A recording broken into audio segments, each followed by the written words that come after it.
itself is not permitted unless Allah permits you, because He is the proprietor of life, you are not. So this is a test case for you, whether you truly believe in Him and whether you eat, what you eat is because of His permission or because of your own desires.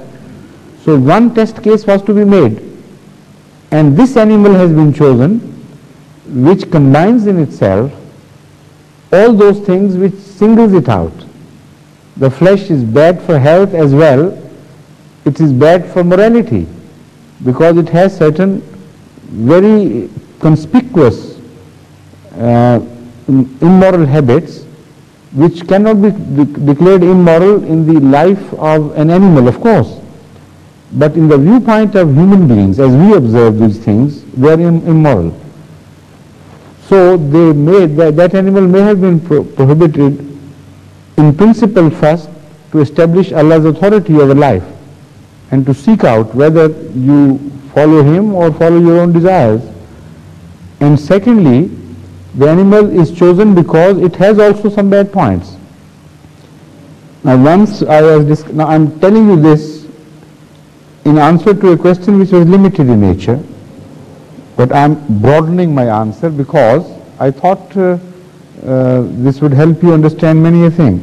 Now, going back to your question, your part of question, if you understand that an animal is forbidden for these reasons, then you won't like even to touch it.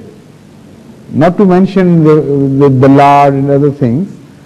So this question is very, very irrelevant and meaningless after you understand the philosophy. Why should you think of defying the spirit if there is a danger, or you're eating a part of flesh or something touching that flesh?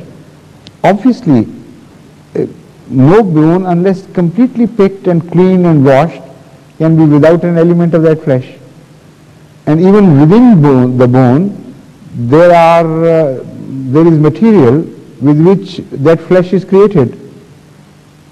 You know, the bone marrow contains that material, and the whole blood supply is created in the bone marrow, the blood material.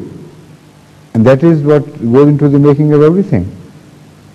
So you can't remain completely without trespassing in the forbidden ground if you start exercising these things. But now I'll go back to the question which was not asked. Once we were discussing the same question here at the University of London, when someone asked if this is correct, then what is the proof that this animal's habits can possibly be conveyed to human beings through eating of the flesh?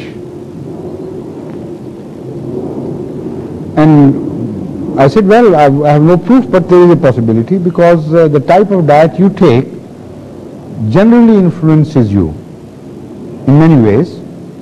So you cannot pinpoint that by eating that flesh you got into that habit directly. But somehow you are influenced by the diet. This in general cannot be denied. So someone asked, what is the habit? I said, for instance, sodomy. This animal stands out in its homosexual habits among all the rest. And also it eats the members of its own species, while even the dogs don't eat dogs. When a dog is killed, the dogs won't eat that dog, and the wolves won't eat their brother wolf. But this is not a carnivorous animal, it is generally vegetarian. Yet it's a strange, peculiar habit of the swine to eat the flesh of swine when it dies. Even their own children are devoured by the sows. So when I said the first part, one girl student who was sitting there, he said, well, what is the objection against homosexuality? I said, you have provided the proof. This is the question which was asked me, and I had no proof that this habit can be transferred through eating of flesh. And when you say there is no objection, this habit has been transferred into you. So these are just, battles of wits, nothing more. In reality, I think one should stick to the principle of first accepting the overlordship of something, somebody. And once you have accepted it, then it is not essential for you to understand the philosophy of each order which is given to you. Then the discipline requires that even if there are some orders whose philosophy you cannot understand, you must follow them. And this in itself is a principle which serves a purpose, that each order will not be explained. This is the spirit which is created in all armies of the world. So why shouldn't Islam adopt this? And this may be the reason why some orders have not been explained, while most of the other orders are either explained or their philosophy is so apparent that everybody can understand. Now, Mr. Rashid, we have tried your patience too far. I'm so sorry. After him, after his one question, then we'll. Yeah, sitting next to him, so I think it was natural. Quite. Yes. You were influenced by him even without eating his flesh. Yes. A good question from the previous question was, Your previous question has not yet is not yet finished?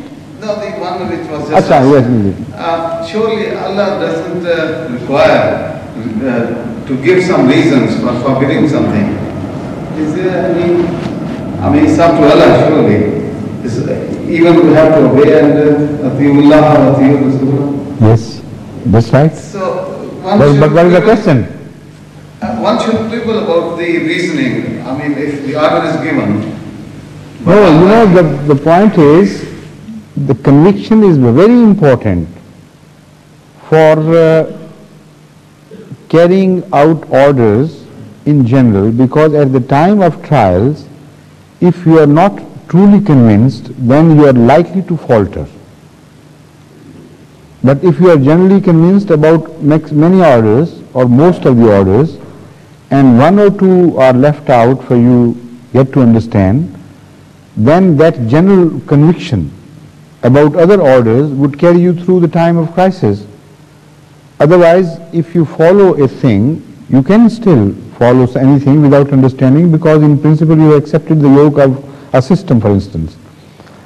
But such blind faiths, such blind beliefs are always a source of danger to such people when the time of crisis and trial comes. Then under great stresses, these people who are not truly convinced, they begin to break down. And this is why the Holy Quran introducing Hazrat Muhammad Mustafa Sallallahu Alaihi Wasallam as not only a lawbringer, but also as one who explains the philosophy of the law he is giving. يُعَلِّمُهُمُ الْكِتَابَ وَالْحِكْمَةِ. So, in principle, you are right that once you have accepted someone, it is not necessary for you to understand everything. But to say that it's not profitable, that is wrong.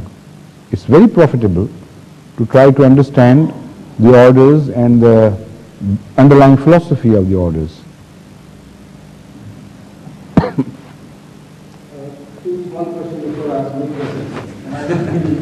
Two small questions before you begin to ask big questions. All right. If you allow me, sir. Of course, it is understood. Yes, In please. Surah Buruj, sir, Allah Ta'ala has said, وَشَاهِدٌ وَمَشْهُودٌ. Shahidun. وَمَشْهُودٌ. Yes. It has been interpreted so many different ways. Could you kindly explain a few? Now, what is in particular that you I want to ask? have read somewhere, sir, in different Holy Quran's translations. Shahid means those people who are present. Shahid means Yawm Jummah. Shahid means Khuda Ta'ala. Shahid means Rasul. Shahid means Malaika. And Mashhood has been translated as the people who will be examined on the day of judgment. Yawm Arafah, people, Bandai, Ummah, and Abnai Adam. Could you kindly explain which word? Explain both which are the true and Everything is right in one way or the other. Every explanation holds good in one way or the other. which one is better, sir? Huh? Which one is better? I say everyone is acceptable. What do you mean by better?